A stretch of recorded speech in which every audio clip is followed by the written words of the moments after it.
Nilinaw naman po ng palasyo na si Senador Amy Marcos lamang ang nagsasabing may lamat na ang relasyon nila ni Pangulong Bongbong Marcos. Ayon po kay Presidential Communications Office Undersecretary Claire Castro, wala namang nabanggit si PBBM na may hinanakit siya sa kanyang kapatid. Eden Santos sa balitang yan.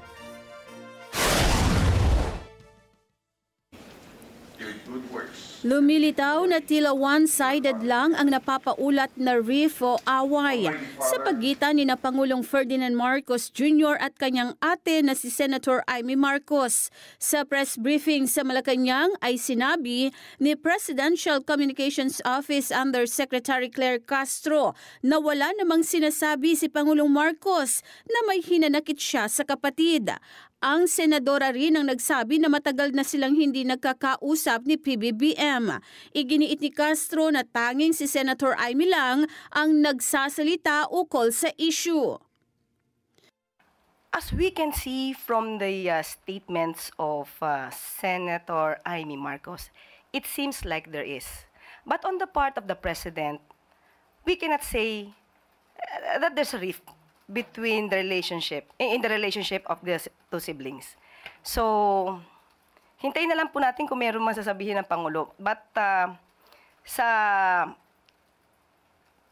ugali po kasi ng Pangulo, hindi po siya masyadong, alam niyo po yun, hindi siya pikon. Kaya kahit anong banat, kahit nakita na niyo po si Senator Amy Marcos, na nandoon sa Maisog Rally habang binabanggit ng dating Pangulong Duterte ang paninira sa kanya, kay PBBM, wala po tayong nadinig. Wala rin po tayong nadinig na anumang hinanakit kung meron man mula sa Pangulo para sa kanyang kapatid. Isa sa umano'y itinuturong dahilan ng lumalalim na iringan ay ang isinagawang investigasyon ni Senator Amy ukol sa iligal na pag-aresto kay dating Pangulong Rodrigo Duterte. Ito rin ang dahilan kung bakit tuluyang kumala si Senator Amy sa alyansa para sa bagong Pilipinas. Kung hindi po talaga nalilinya ang kanyang mga paniniwala, sa paniniwala ng alyansa, mas maganda po siguro talaga na siya ay umalis dahil kung di niya pa paniniwalaan ang mga programa ng alyansa, hindi po talaga magkakaroon ng magandang relationship.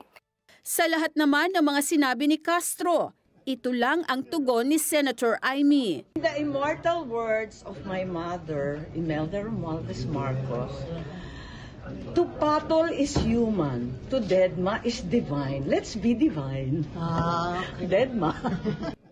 Eden Santos para sa Mata ng Agila. Matatag, matapang, matapat.